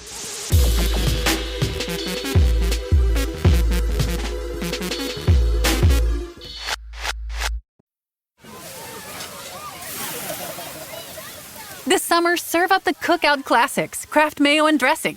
Toss green salads with delicious ranch dressing or zesty Italian. Serve smooth, craveably creamy potato salads with mayo. We all know it's not a cookout without Kraft. Segundo bloco do programa. Nick Silva, o que é esse bloco? Nesse bloco chamado Não Paro de Ouvir, a gente dá dicas recentes de coisas que a gente não para de ouvir. E aí, Renan, fala suas dicas pra gente. Bom, para esse bloco eu trago 3 discos. Primeiro é o disco novo da Zélia Duncan, que se chama Agudo Grave. Ele tem produção da Maria Beraldo. Eu tô muito contente com esse encontro da Maria Beraldo e da Zélia Duncan. Já faz um tempo que elas vêm fazendo algumas parcerias, alguns encontros. A Zélia Duncan aparecia no Colinho, o outro disco da Maria Beraldo. E a gente assistiu, eu e o Nick, um show que a Maria Beraldo fez com a Zélia Duncan, que elas tocavam Tom Jobim, aqui no Sesc 14 Bis. Foi um show lindo, assim, é muito interessante como elas têm uma troca muito rica musicalmente, e é interessante como isso se expande aqui nesse disco Agudo Grave. Todo o repertório, acho que tem um universo de coisas que quem ouve a Zélia Duncan já tá por dentro, então vai ter parceria dela com o Lenine, com o Zé Cabaleiro, com a Lucina, a Naozete novamente, vai ter o Alberto Continentino, que aparece aqui também cantando ao lado dela. Então tem vários desses momentos que trazem uma conexão com essa pesquisa e esse universo poético musical da Zélia Duncan, tanto que ela termina o disco regravando Itamar Assunção, que é um nome muito importante na formação dela e na construção da carreira dela desde os anos 90. E é um disco que é muito bem produzido, com muitos detalhes, com muitas minúcias, que coloca a Zélia Duncan num novo espaço, assim. Acho muito interessante que ela esteja aberta a experimentar e explorar essas coisas e colocar a poética e o canto dela para esses novos caminhos que nascem aqui dessa troca, dessa amizade que ela tem com a Maria Beraldo. Além disso, o disco tem engenharia de som do Tó Brandleone, que também cria essa ambiência muito interessante. Achei tudo muito bonito, acredito que vai ser um disco que eu deva voltar bastante. Então, Agudo Grave, da Zélia Duncan. Quem também está de volta é a Julieta Venegas. Esse ano ela lançou um projeto duplo que se chama Nortenha. Por um lado tem um livro que se chama Nortenha, Memórias del Comercio. Não tem previsão ainda de tradução no Brasil, então se alguma editora brasileira estiver me ouvindo, traduz esse livro. Eu queria muito uma edição impressa de Nortenha. E além disso vem um disco que também se chama Nortenha. A Julieta Venegas morou durante muitos anos em Buenos Aires. Os últimos discos dela foram produzidos aqui na América do Sul, e ela decidiu, enfim, voltar para o México. Quando ela decidiu mudar para Buenos Aires foi devido à violência do México e todas as questões que existiam com os cartéis, com toques de recolher, com todas essas questões que haviam no bairro dela. Ela acabou achando que era uma experiência importante para a filha dela viver num espaço que fosse mais seguro, e nessa época ela tinha escolhido Buenos Aires. E agora ela decide voltar para a cidade do México e gravar esse disco por lá. Mas é interessante que esse trabalho, tanto o disco quanto o livro, vão falar sobre as raízes dela em Tijuana, que é uma cidade de fronteira com os Estados Unidos. E aí, por causa disso, vão se misturar aqui nesse álbum, especificamente, memórias tanto da vida íntima e pessoal da Julieta Venegas, quanto essas questões geográficas mesmo, de se existir numa fronteira, de se viver essas experiências coletivas, e aí acrescentando aí todas as tensões políticas que tem entre México e Estados Unidos, e toda essa tensão que há nessa fronteira dos Estados Unidos. O disco tem participações como da Natália Lafourcade, do Bronco, do Yaritza e sua essência, e ele passeia por vários gêneros aí, como as rancheiras, as polcas. Tem uma coisa bastante regional, digamos assim, que ela se conecta com essas sonoridades tanto mexicanas quanto ali dessa fronteira Estados Unidos-México. Então tem essas misturas. E é bonito porque o disco vai ter, sei lá, por exemplo, La Linha, que é uma faixa, que é a faixa com a Yaritza, vai falar sobre as tensões de migração ali na fronteira Estados Unidos-México, assim como vai ter, sei lá, Celebramos, que é uma faixa para os 80 anos do pai dela. Então tem coisas bastante íntimas nesse trabalho da Julieta Venegas, chamado Nortenha. E, por último aqui, o disco de estreia do Olof Dreyer. O Olof é uma das metades do The Knife. Ele lançou agora Loud Bloom. Eu já tinha indicado por aqui, se eu não me engano, um single anterior desse trabalho. Ele já vinha apresentando há alguns anos algumas faixas desse trabalho em diferentes sets. Ele chegou a tocar aqui no Brasil na Goptan. Eu não lembro se era na Goptan, no festival não existe, mas é dentro do universo da Goptan. E é interessante porque ele também chegou a morar um tempo no Brasil, ele viveu um tempo no Rio de Janeiro. Então é interessante como todos esses universos dialogam aqui no trabalho do Olof. E hoje em dia ele está morando na Espanha. E o disco é construído a partir dessas trocas e desses encontros dele com diferentes artistas do mundo todo. Tanto vão ter participações aqui de vocais do Sudão, da Colômbia, da África do Sul. Tem vários artistas brasileiros que estão envolvidos na construção estética do disco. E é um disco que ele é longo, ele tem 1h14. Ele é complexo, ele é caudaloso, tem muitas coisas, te leva para muitos lugares, mas eu acho que foram muitos anos pro Olof, enfim, lançar o disco solo dele de verdade, né? Porque ele lançou um disco em 2023, mas era uma parceria com outro artista, então esse é o primeiro disco que ele assina inteiramente com seu nome, e eu acho que tem uma logística muito interessante da forma como ele olha para música eletrônica. Então vai ter cumbia, kuduro, dancehall, techno, house, tudo meio misturado numa salada, que é esse olhar de alguém que vem lá desses espaços nórdicos e se conecta com todos esses sons, esses universos do mundo todo. Então gostei muito de Loud Bloom, do Olof Dreyer. E é isto. Boa! Nick Silva, o que você traz essa semana? Algumas diquinhas. Semana passada foi boa, Ai, que hein? dicudo! Caramba. Nossa, não tá cabendo na minha mão. Tô usando as duas pra segurar essas dicas.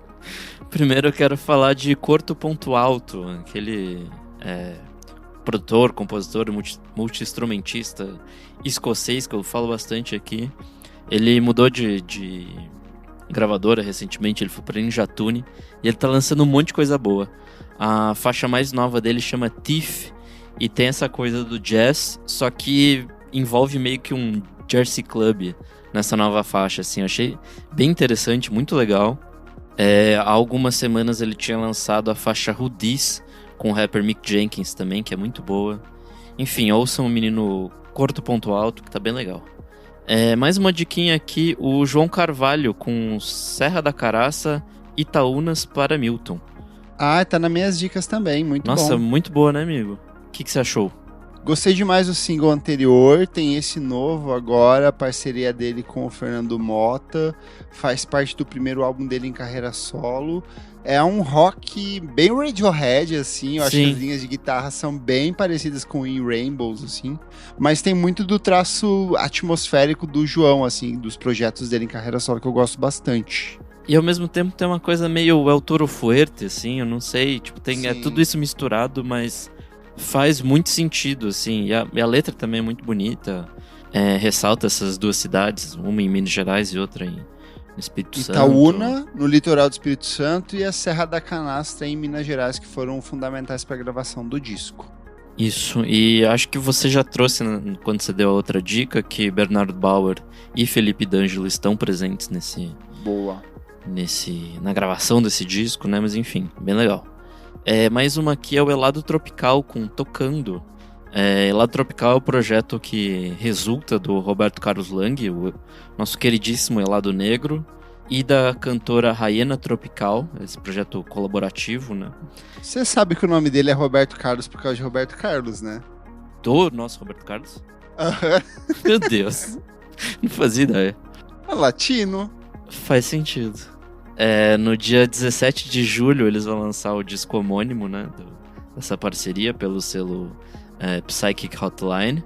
E esse primeiro single que chama Tocando é bem legal, assim. Acho que eu não conhecia a Raena, mas me lembra bastante coisas do Helado, mas pra um campo acho que mais pop, assim, mais indie pop, assim. Eu achei bem interessante.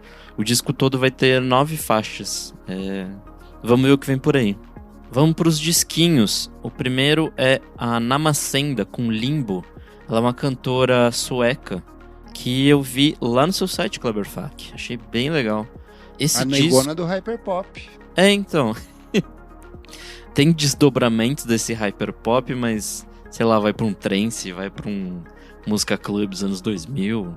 Enfim, eu achei bem interessante, assim, acho que Eu só acho essa capa uma das capas mais feias desse ano. Eu acho ela muito ruim. Eu acho que a foto tá mal tirada. A foto é muito mal tirada.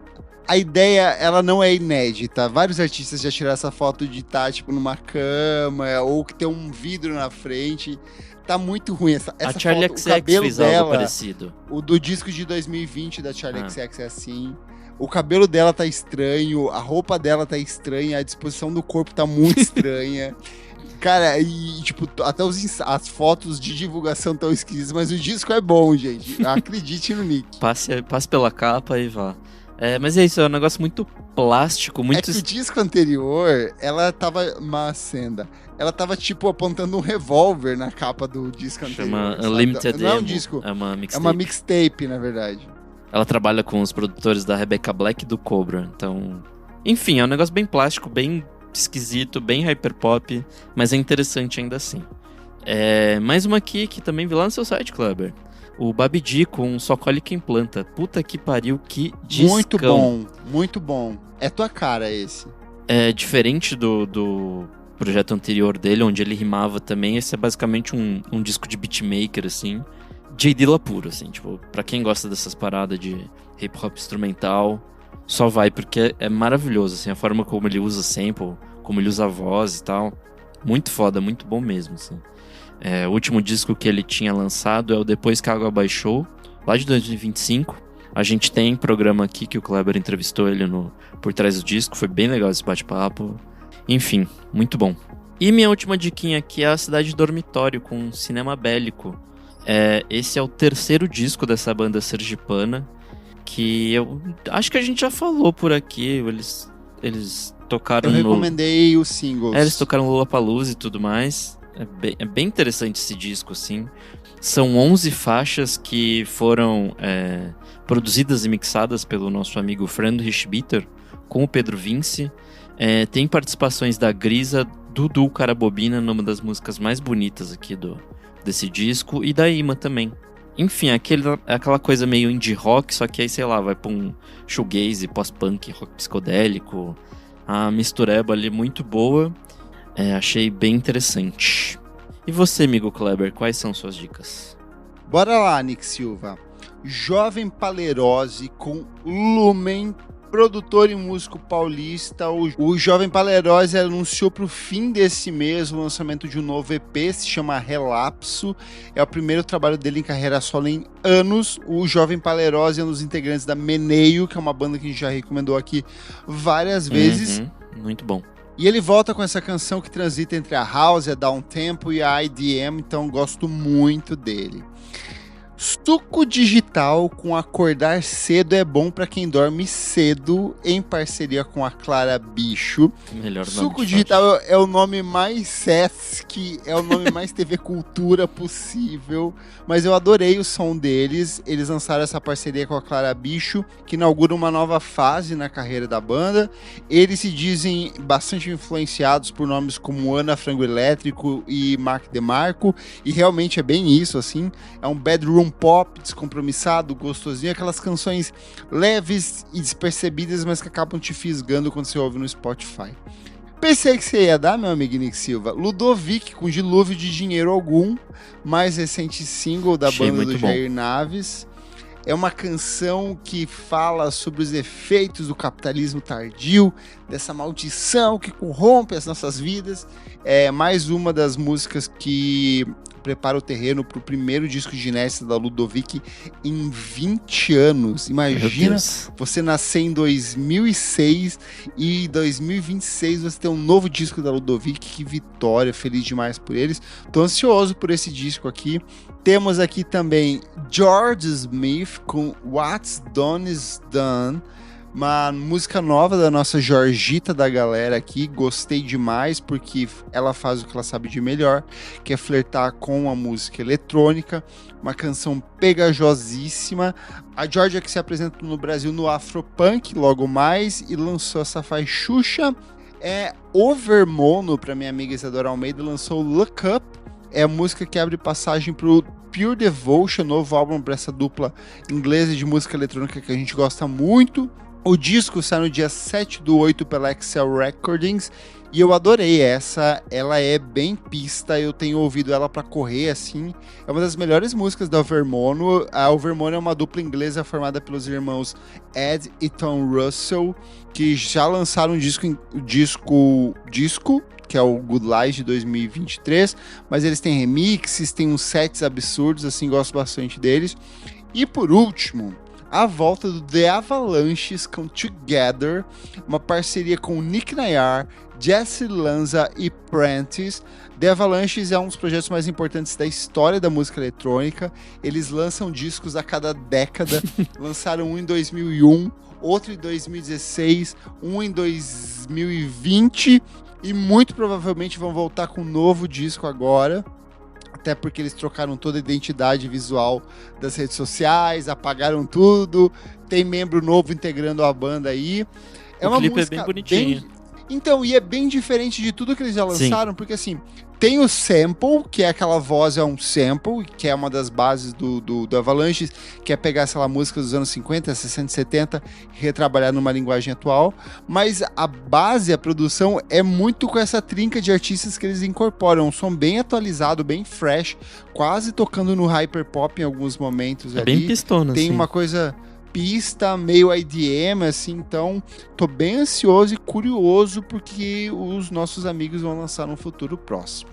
Vamos pros discos. Ítalo com Catatal, cantor e compositor alagoano Ítalo França tá de volta com mais um novo álbum em carreira solo. Eu gosto muito do Tarde no Valkyria, o disco de 2023 que eu recomendei várias vezes aqui.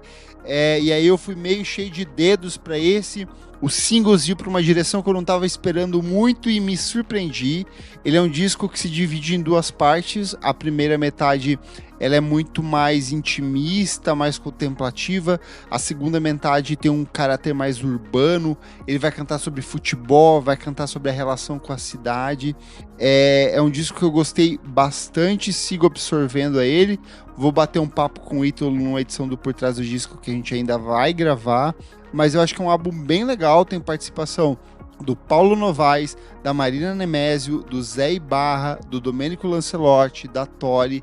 É um disco bem mais diverso musicalmente, liricamente em relação ao trabalho anterior, mas ainda dentro desse controle criativo do Ítalo de um jeito muito único. Queria reforçar que Tire Uma Hora Pra Lembrar de Mim ainda é uma das grandes canções desse ano, eu sigo completamente apaixonado por ela, mas tem outras faixas ainda muito bonitas dentro desse disco. Tângulo Mangos com Pedágios e Caronas, que disco legal, esse eu sei que você ouviu também, né, Nick? Nossa, achei muito bom. Eu não tinha dado tanta atenção ali no primeiro disco deles. Ninguém deu, porque eles lançaram esse disco em dezembro e ninguém deve lançar disco em dezembro. Discos devem ser lançados no ano letivo brasileiro, que é a partir de março, porque senão ninguém ouve. E esse disco aqui que eles lançaram agora em maio é muito bom. Eu fui começar a prestar atenção neles depois da parceria do Felipe Vaqueiro com a Sofia Chablau, né? Além de... Ele é ótimo. Ele tá meio que onipresente na cena paulistana aqui. Ele tocou com a Pelados também ano passado, no disco da Pelados, que é muito bom. Enfim, ele tá colaborando com um monte de gente de São Paulo e acabou ficando mais próximo aqui da gente. E é um disco muito bom, assim. Inclusive tem uma das faixas que ele faz com a Sofia nesse disco. Volta. Eu quando ouvi a primeira vez, eu falei, caralho, eu conheço essa música. Aí depois eu fui entender que era esse singlezinho que eles lançaram. Você está falando de Ohayô Saravá. Exatamente. Enfim, descasso de rock. É muito bom. Eu fico muito feliz de ver uma banda de rock psicodélico fazendo rock psicodélico que não é uma cópia do Bulgarins ou de outras bandas dos últimos gringas, anos. assim, a né? gente, tipo, é bem BR. É bem BR, assim, a poesia do Felipe Vaqueiro, obviamente ele não é o único vocalista e compositor, ele divide essas funções, mas ele é o destaque e ela é uma poesia muito maluca, muito diversa, meio urbana, meio crônica. É um disco bem interessante, assim, são 10 faixas, 31 minutos de duração. Eu tô gostando bastante, assim, ainda saiu muita coisa nesses últimos dias, mas essa foi uma das coisas que eu priorizei pra ouvir e fiquei muito satisfeito com o que eu encontrei nesse disco. Então dei uma chance aí pra Tângulo Mangos com Pedágios e Caronas. Maui com Muito Romântico, EP surpresa que o cantor, compositor e rapper fluminense lançou. É um disco curtinho, totalmente dedicado ao R&B, uma coisa meio... Sabe aqueles discos Valentine Days que os gringos lançam lá fora? Ele fez aqui pra gente, tanto que a capa é um pé... Sabe aquele meme dos pés dando as mãos assim? Os dedos dos pés entrelaçados. Cara, tá muito bom. É aquela misturinha de ritmos, mas é muito mais voltado ao R&B. Eu adoro o Maui, ele lançou um dos meus discos favoritos do ano passado. E gostei demais dessa surpresa aqui. Antes de ir pros internacionais, eu quero reforçar a dica do Renan Guerra com Juliana Linhares, com Até Cansar o Cansaço. Cara, não é o meu universo musical, não é o tipo de artista que eu acompanho. E como eu amo esse podcast, porque ele me força a ouvir coisas que normalmente eu deixaria passar. E não só o Renan, como os nossos ouvintes lá no grupo falaram bastante da Juliana Linhares. E aí eu falei, cara, eu preciso ouvir. E eu fui completamente esmigalhado, reduzido a um átomo pela beleza desse disco, assim. Cara, é um disco muito, muito, muito bom. Eu sinto que eu gosto muito, eu sou muito norte-americana, eu sinto que ela faz as coisas que eu gosto dos discos de música americana, sabe? De pegar na essência do folk, na essência do blues, e ela faz isso dentro dos ritmos nordestinos, assim. Para as minhas referências, que são limitadas, vai muito para uma coisa do que eu já ouvi de Elba Ramalho, por exemplo, no sentido de olhar para a música regional, de ter esses elementos do triângulo, da sanfona, desses elementos que são bem característicos da música nordestina, não querendo generalizar, mas a poesia dela é uma coisa assim muito assombrosa, ela escreve bem para um caralho, assim, eu ouvi esse disco da melhor forma que eu podia fazer, que é andando na esteira, que é como eu faço para quando eu quero tirar um tempo, boto o disco e fico andando na esteira e ouvindo. E, cara, esse disco, ele me estilhaçou, assim. É muito bom, é muito bem produzido, é muito bem composto. As letras estão entre as melhores desse ano que eu vi. E eu estou obcecado por Depois do Breu. Eu achei uma música muito linda, mas a parceria dela com a Anastácia em Vida Virada, a parceria com o Ney Matogrosso em Mistério do Óbvio, é lindo, lindo, lindo, lindo, assim. Obrigado, Renan, e obrigado aos nossos ouvintes por me fazer ouvir esse disco, porque eu tô abismado com a beleza disso. Depressivos podem ouvir? Amigo, é porque assim, essa música em específico, Depois do Breu, eu acho que ela é depressiva, mas as coisas são tão bonitas. Entendi. Que... Comentário da Roma, um dos nossos ouvintes apoiadores, não sei se é Roma masculino, feminina, não binário, mas falou, nossa galera, aqui ela foi Phoebe Bridgers do Baião, né? Puta que pariu. Cara, e é exatamente isso. Ela pega esse sentimento dessa música regionalista, dessa música empoeirada, dessa música do agreste, dessa música que tem o que seca a gengiva, assim, do seco da terra, e ela enche de emoção, de sentimento. Eu tô muito choque com esse disco. Quero voltar pro Nordeste Ficção, que é um disco que eu passei. É porque, de novo, a gente... ouve muita coisa, mas tem muita coisa que a gente deixa passar e às vezes a gente precisa de um empurrãozinho, e esse disco foi um que mexeu muito comigo, assim, eu tô louco pra escrever sobre ele e ouvir ainda mais sobre ele. Pra fechar aqui, ó, nos discos internacionais, Kevin Morby com Little Wide Open, aí sim, um sertanejo norte-americano aqui sim. Pra gente. O disco tá repleto de participações especiais, tem Aaron Dessner, Lucinda Williams, Kate Gavin e o Justin Vernon. É muito bom, tá muito bom mesmo, assim. Nada de novo, mas muito bom. Tipo, bem feito. Exato, assim. Ele é muito bom sempre. Mas o que eu mais gostei, o que eu mais tenho ouvido, é a volta do The Field com Now You Exist.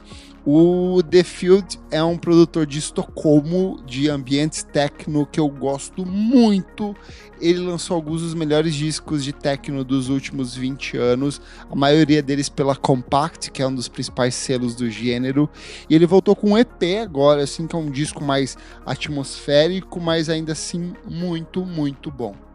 Muita coisa, gente. Todas essas coisas ficam listadinhas aqui no nosso Spotify ou em qualquer plataforma de streaming, ou lá para os nossos apoiadores. Sempre que alguém pede, eu jogo no grupo e tá tudo lá. Mas vamos pro próximo bloco do programa, Você Precisa Ouvir Isso.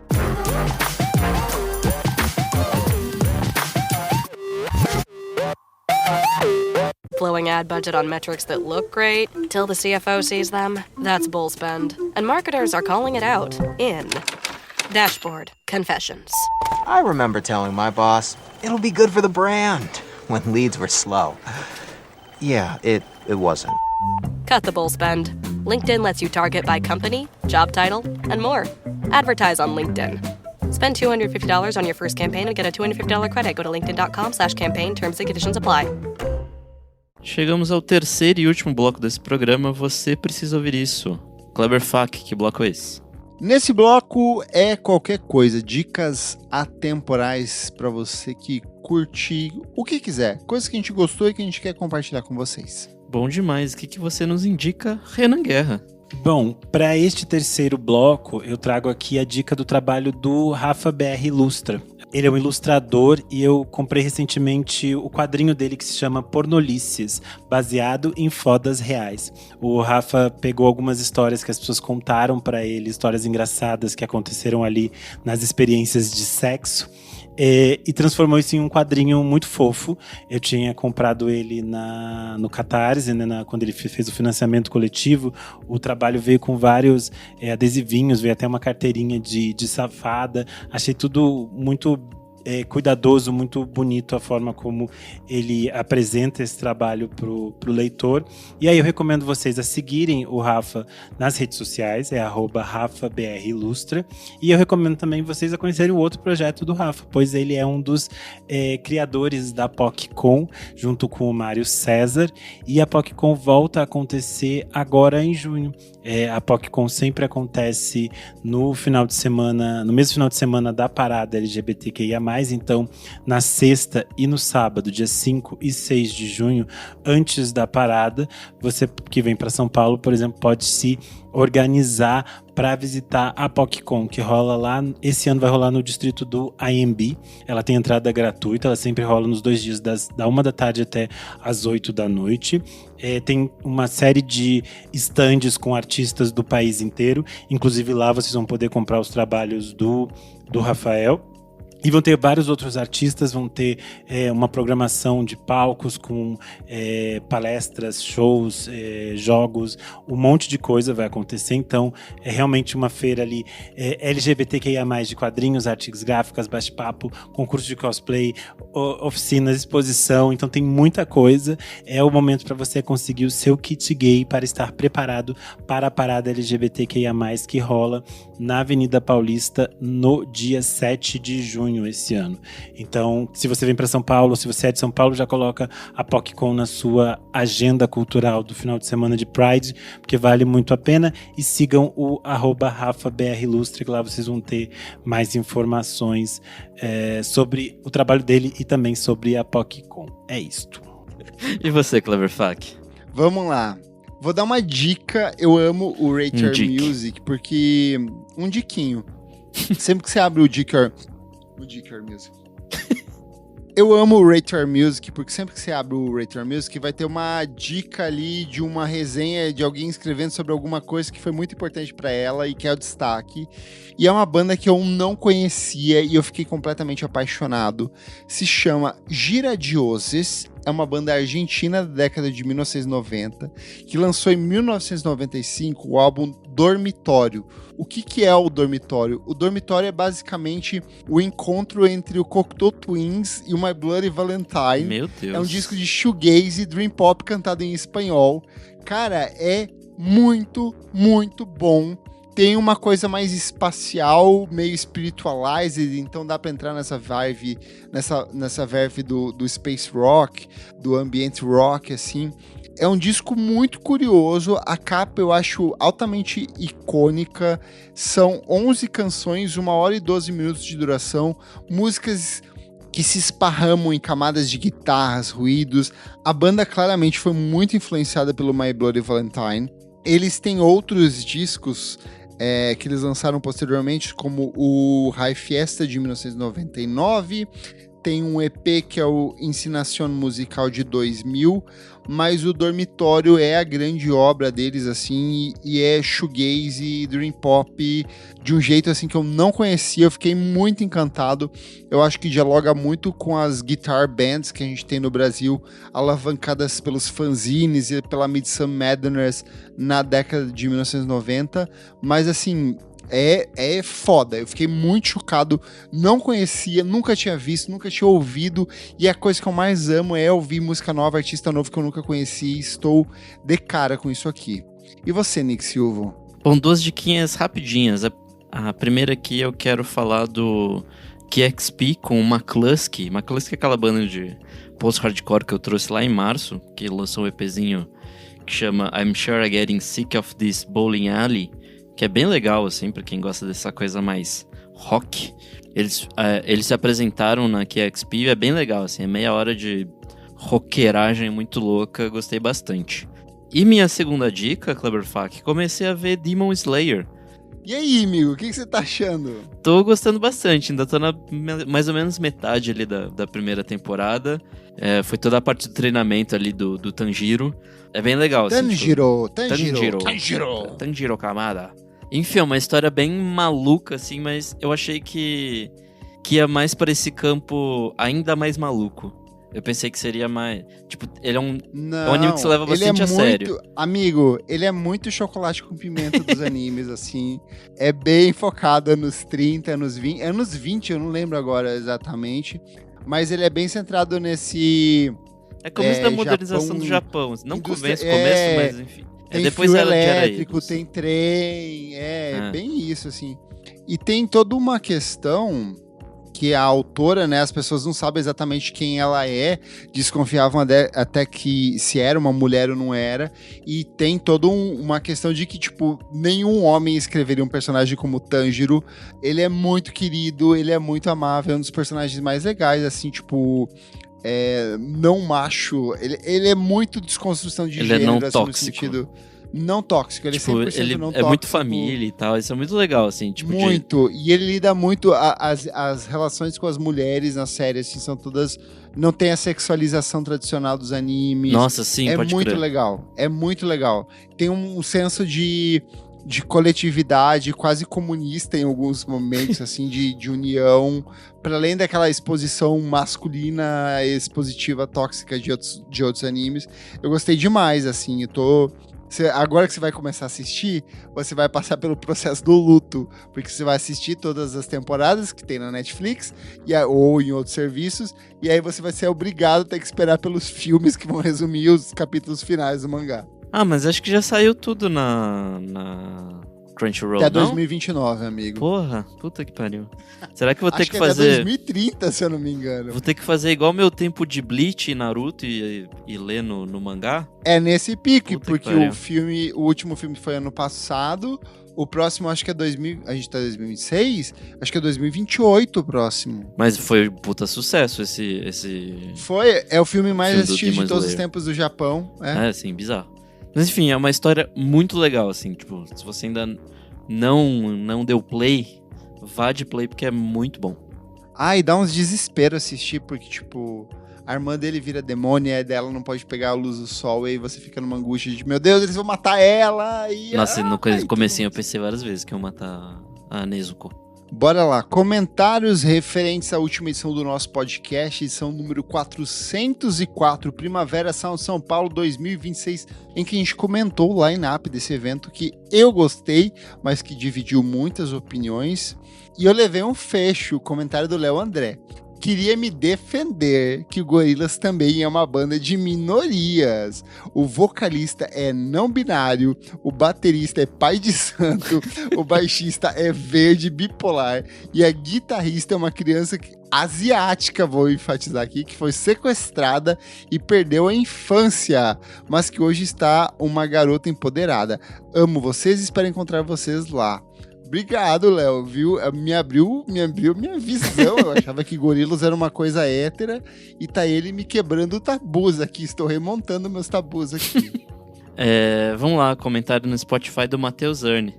Ele falou: tô bem dentro do que o Renan comentou. Tava muito esperançoso pelo Tame Impala. Fiquei um pouquinho frustrado e pra quem mora fora de SP, que tem que pegar voo, mas hotel, acaba ficando pesado. Queria muito ver a FKA e a Lily, mas acho mais fácil das duas cancelarem, sinceramente. Então, estarei out. Comentário do Greg Sofre, também quis vir com fecho pra cima de mim aqui. Ele falou: fui muito contemplado por esse programa. Sou gay, fã de Gorillaz e também quero pegar o vocalista do Model Actors. Então vai ser assim, ó, um duplo banheirão. Você, nossa, vai ser... O Caio no mesmo lugar falou: eu senti falta de um rockzinho BR e acho que daria pra encaixar um Terno Rei ou Jambu. Eu acho que Terno Rei não, porque já tocou no O crime. Jambu poderia. É que eu acho que o Jambu é muito pop rock BR. Eu não sei se é tão premium. Eu iria. Não sei. Comentário do Arthur Meresca falou: pessoal, mudando totalmente de assunto, mas tem mais gente chateada com o fim da Eldorado? Sim, me lembro de ouvir a Isadora comentando em um programa que eu vi a rádio. Eu acho que foi uma perda enorme para os que ainda se ligavam nas ondas da FM. Eu acho que é uma coisa que pegou muita gente desprevenida. A gente já tá prometendo há muitos anos gravar um podcast focado na questão de rádio, um especial sobre rádio, porque é uma coisa que mexe muito com todos nós aqui. Vamos ver se a gente rola no futuro próximo, mas sim, o fim da Eldorado é uma tristeza, é uma perda cultural enorme, assim, pra gente, né? Pro Brasil, de maneira geral, né? E fora isso, tinha uma questão, acho que mais pessoal, assim, que a gente tinha amigos que trabalhavam lá, né? Assim, sim. Então, gente próxima aqui do podcast que... não de uma hora pra outra, porque isso já, pelo menos eles já sabiam há alguns meses. Mas, enfim, é uma merda, assim, tipo, é bem merda. Vamos lá, comentário da Ana Beatriz 13. Sobre os lineups fake. Tem muitos perfis que tweetam e viralizam com esses posts sem credibilidade nenhuma. Aí fico pensando que o pessoal poderia preferir jornalistas que se comprometem com as infos, né? Gente, vamos combinar uma coisa. Só existe line-up quando ele é anunciado. Antes disso, não importa jornalista, não importa o José Norberto Flash. Enquanto não for anunciado oficialmente, não existe line-up. Parem de cair nessas putarias, porque tem muito indivíduo mal intencionado que cria line-up fake pra viralizar no Twitter, alavancar hits ali, alavancar likes. Não é mesmo o do Kleber Fak? Exatamente. Mas, cara, o line-up ele só existe a partir do momento que ele é anunciado. Não existe, banda tal pode vir. Não existe. A taxa de acerto dessa galera que costuma falar que fulano de tal vai fazer show no Brasil e não vem, é baixa. Então, assim... acho que até pode existir insiders. Alguém que... Pode. Que vai Tem dar sempre um ou dois Mas é tipo nomes um que nome. funcionam. 2 nomes. Um nome ou dois Nunca no máximo, o negócio assim. inteiro, assim. Isso é loucura, assim. Já tem matéria idiota. fazendo, assim, análise, falando, olha aqui o número de pessoas que foram anunciados por esses supostos insiders e o número de shows que se concretizaram. E o número é discrepante, gente. Então, assim, espera sair o anúncio oficial. Eu acho legal viver da mítica da... será que vem? Será que não vem? Ficaria feliz se viesse. Mas... cara, enquanto o evento oficial não anunciar, não adianta vocês ficarem bravos com uma coisa que não existe. Exato. Vamos lá, comentário aqui, ó, do Raí Santorini, nosso ouvinte de longa data. Ele falou: eu amo essa logo do Roupa Nova. E sim, o Primavera só não tem a mesma logo do Roupa Nova. Que é essa flor aqui, ó. Pode crer. Caralho. É a flor do acústico Roupa Nova, se eu não me engano. Meu Deus. A Marina Akel Abraão, nossa madrinha aqui, falou: achei o line bom sim. O problema é que, tirando os headliners, a minha passagem para SP vai ficar mais cara que o cachê dos demais artistas todos juntos. Ninguém mandou não morar em São Paulo. Eu vou gastar R$ 5,80 para ir até autódromo. E o Marlon Haku também comentou: queremos Érica de Cássia, que faltou mesmo. Essa aí... queremos, todo mundo quer. Eu sou @KleberFak em todas as redes sociais e você acompanha o meu site musicainstantanea.com.br. Eu sou _Renan Guerra em todas as redes sociais. Esse final de semana vocês me encontram no C6 Fest, então se vocês me virem pelo Parque Ibirapuera, me chamem, gritem, me deem oi. E é isso, até semana que vem. Eu sou @Nick Silva nas redes sociais e é isso aí. Não esquece de seguir a gente nas nossas redes sociais, @podcast VFSM em tudo. Siga a gente na sua plataforma de streaming favorita e, se puder, seja um de nossos deliciosos e gostosos apoiadores.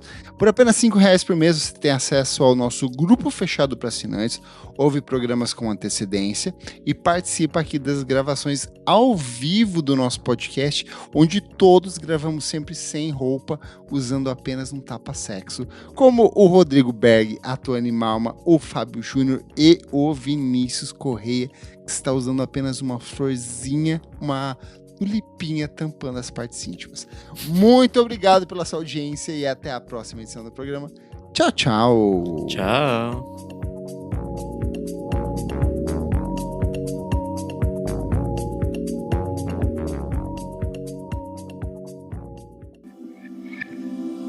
Esse podcast foi editado por Nick Silva.